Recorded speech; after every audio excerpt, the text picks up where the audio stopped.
محمد يا رسول الله يا حبيب الله يا رسول الله يا حبيب الله يا نبي الله. الحمدللہ رب العالمین والعاقبۃ للمتقین والصلاۃ والسلام علی سید المرسلین. اما بعد، اعوذ باللہ من الشیطان الرجیم، بسم اللہ الرحمن الرحیم. السلام علیکم ورحمۃ اللہ وبرکاتہ. میلاد کیا ہے؟ میلاد شریف کے جس میں افراد، احباب، خواتین جمع ہو کر قرآن پاک کو بیان کریں، حدیثیں بیان کریں، واعظ و نصیحت کی باتیں ہوں، سرکار دو عالم صلی اللہ علیہ وآلہ وسلم کے اوصاف بیان کریں، آپ کی نعت مبارکہ نظم کی صورت میں، نثر کی صورت میں، نعت کی صورت میں بیان کی جائیں، تقاریر ہوں، خطاب ہوں، اس کے بعد دعائے خیر ہو، اور آخر میں استطاعت کے مطابق لنگر تقسیم کیا جائے. یہ میلاد ہے. اب اس کے ایک ایک جز کو اگر ہم دیکھتے ہیں تو میلاد میں سب سے پہلے تلاوت کی جاتی ہے،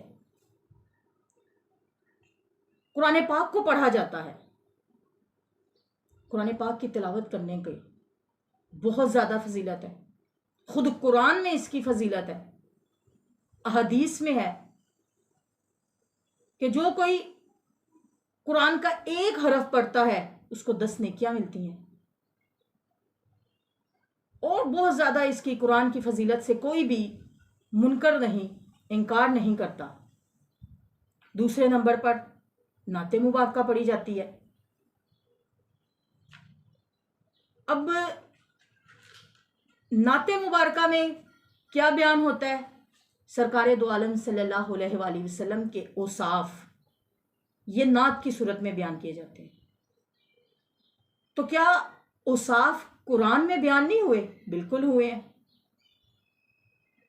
قرآن پاک میں ہے لَقَدْ جَاءَكُمْ رَسُولٌ مِّنْ أَنفُسِكُمْ عَزِيزٌ عَلَيْهِ مَا أَنِتُّمْ حَرِيصٌ عَلَيْكُمْ بِالْمُؤْمِنِينَ رؤوف الرحیم. کہ بے شک تمہارے پاس تم ہی میں سے ایسے رسول آئے کہ تمہارا مشقت میں پڑنا جن پر گرا گزرتا ہے، اور وہ تمہاری بھلائی کو چاہنے والے ہیں. حریصن چاہنے والے ہیں، اور رؤوف الرحیم مومنوں پر مہربانی فرمانے والے ہیں، رحم فرمانے والے ہیں. تو اس آیت میں سرکار دو عالم صلی اللہ علیہ وآلہ وسلم کی آمد کا ذکر ہوا ہے. جاکم تمہارے پاس آئے ہیں. قرآن ہی تو بیان کیا جاتا ہے محفل میں، میلاد میں. اس کو اگر اس انداز میں بیان کیا جائے تو کیا ہے؟ اللہ نے میلاد منایا کہ وہ سوہنا آئے گا. اگر میں اس انداز میں ایک بات کہتی چلوں کہ اللہ نے میلاد منایا کہ وہ سوہنا آئے گا، صحابہ کرام نے، اہل بیت نے یہ میلاد منایا کہ وہ سوہنا آ گیا ہے، اور ہم بھی یہی میلاد مناتے ہیں کہ وہ سوہنا کرم فرما چکا ہے. قرآن کی صرف یہی آیت نہیں. میں اگر یہ کہوں کہ پورے کا پورا قرآن ہی سرکار دو عالم صلی اللہ علیہ وآلہ وسلم کے اوصاف بیان ہوئے ہیں. قرآن کیا ہے؟ سرکار دو عالم صلی اللہ علیہ وآلہ وسلم کی پیاری پیاری اداؤں کا نام ہے. اگر سرکار دو عالم صلی اللہ علیہ وآلہ وسلم کو چہرے مبارک کو اللہ تبارک تعالیٰ دیکھ رہے ہیں تو وہ دہا کہہ کے قرآن بن رہا ہے. آپ اگر اپنی زلفوں کو سنوارتے ہیں تو وہ لیل کہہ کے قرآن بن رہا ہے. اگر آپ اپنی چادر مبارک کو سمیٹتے ہیں تو یا ایھا المدثر یا ایھا المزمل کہہ کے قرآن بن رہا ہے. اگر آپ مدینے کی گلیوں میں پھرتے ہیں تو لا اقسم بہذا البلد کہہ کے قرآن بن رہا ہے. آپ کے دندان مبارک کو دیکھ کے یاسین کہہ کے قرآن بن رہا ہے. آپ کی کالی کملی کو دیکھ کے طٰہٰ کہہ کے قرآن بن رہا ہے.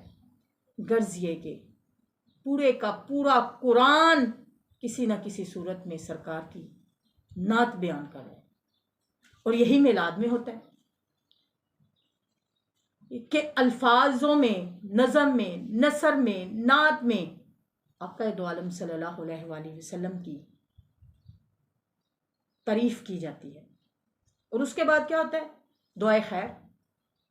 دعا تو ہر بندے کا حق ہے، دعا سے کوئی منکر نہیں کہ رب سے مانگو.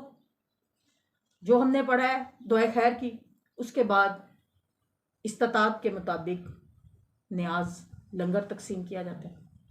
اور لنگر تقسیم کرنے یا کھانا کھلانے کی کتنی فضیلت ہے کہ عام حالات میں کوئی محفل نہیں، کچھ نہیں، ویسے ہی اگر کسی کو کھانا کھلایا جاتا ہے کسی کو، تو یہ وہ عمل ہیں جو جنت میں لے جاتے ہیں.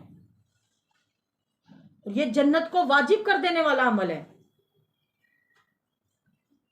لیکن محفل میلاد، سرکار کی تشریف آوری، سرکار کی محفل کے اختتام پر اگر لنگر تقسیم کیا جائے یا جو سب مل کر بیٹھ کر ذکر و اذکار کر رہے ہیں کھانا کھا لیا جائے تو اس میں کوئی ممانعت نہیں. تو پتہ یہ چلا کہ میلاد کیا ہے.